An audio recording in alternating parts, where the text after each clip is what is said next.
एक समय की बात है, बनारस किनारे गंगा नदी में एक जल परी रहा करती थी। वो परी बहुत ही अच्छी थी और उस परी की एक बेटी भी थी। वो बेटी भी बहुत ही सुंदर थी। वो दोनों अपना राजी खुशी गंगा जी में रहा करती थी और परी की दोस्ती जो है एक नागिन से थी। नागिन जब तब यमुना नदी से होते हुए गंगा नदी में आती तो एक बार परी से ज़रूर मिलती। इन दोनों की काफ़ी गहरी दोस्ती थी, मतलब आधा रोटी वो खाती तो आधा रोटी वो खाती, ऐसी वाली दोस्ती थी। दोनों एकदम बेस्ट फ्रेंड थे। उन दोनों के बच्चे भी आपस में काफ़ी घनिष्ठ मित्र थे। समय बीतता रहता है। कुछ समय बाद जब नागिन अपने देश वापस लौट जाती है तो वहाँ जाके पता चलता है उसके कुछ दोस्तों से कि जल परी तुम्हारी बहुत बुराई करती हैं पीठ पीछे। तुम जब नहीं रहते तो तुम्हारे बारे में ऐसा ऐसा बोलती हैं।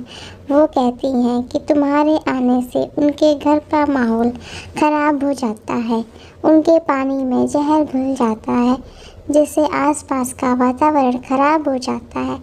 ये सुन के नागिन को बहुत गुस्सा आता है। वो सोचती, जिसे मैंने अपना सबसे अच्छा मित्र समझा, उसने ही मेरे बारे में ऐसी ऐसी बातें फैलाई।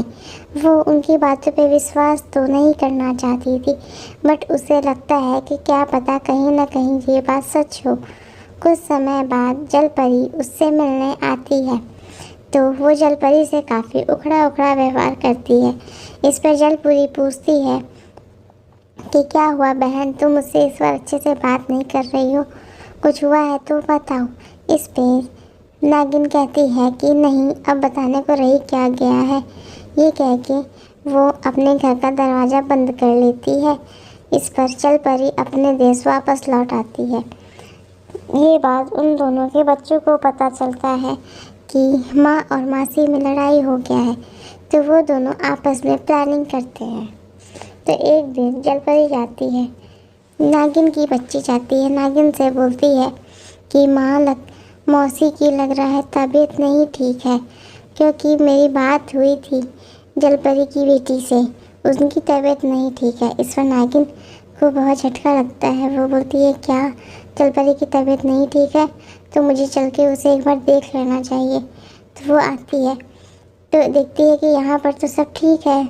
तो फिर वो पूछती है कि नागिन बहन, अब तुम यहाँ आई गई हो तो बता दो कि क्या बात है, तुम मुझसे बात क्यों नहीं कर रही थी। इस पर नागिन बोलती है कि मेरे दोस्तों द्वारा बताया गया था कि तुमने मेरी काफ़ी बुराई की है, मेरे पीठ पीछे काफ़ी कुछ बोला है, इस वजह से। तो तुमने अपने दोस्तों पे विश्वास भी क्यों कैसे कर लिया कि मैं तुम्हारे बारे में ऐसा कुछ बोलूँगी। मैं तो तुम्हें अपनी दोस्त कम बहन ज़्यादा मानती हूँ, मैं तुम्हें बुरा बुरा क्यों बोलूँगी। इस पर ये कह के दोनों रोने लगती हैं और उनके दिल का मैल साफ़ हो जाता है। तो बच्चों, हमें कहानी से ये सीख मिलती है कि हमें कभी भी किसी के बारे में बुरा भला नहीं बोलना चाहिए, जब तक कि हमें पूरी सच्चाई ना पता चली जाए। ठीक है गाइस, तो लाइक से सब्सक्राइब करना बिल्कुल ना भूलें और कमेंट करके ज़रूर बताएं कि आपको हमारी ये कहानी कैसी लगती है। तो हम आपको परी और रानी की कहानी पर पार्ट 2 भी लाएंगे। Thank you guys, thank you so much. Like से सब्सक्राइब माय चैनल।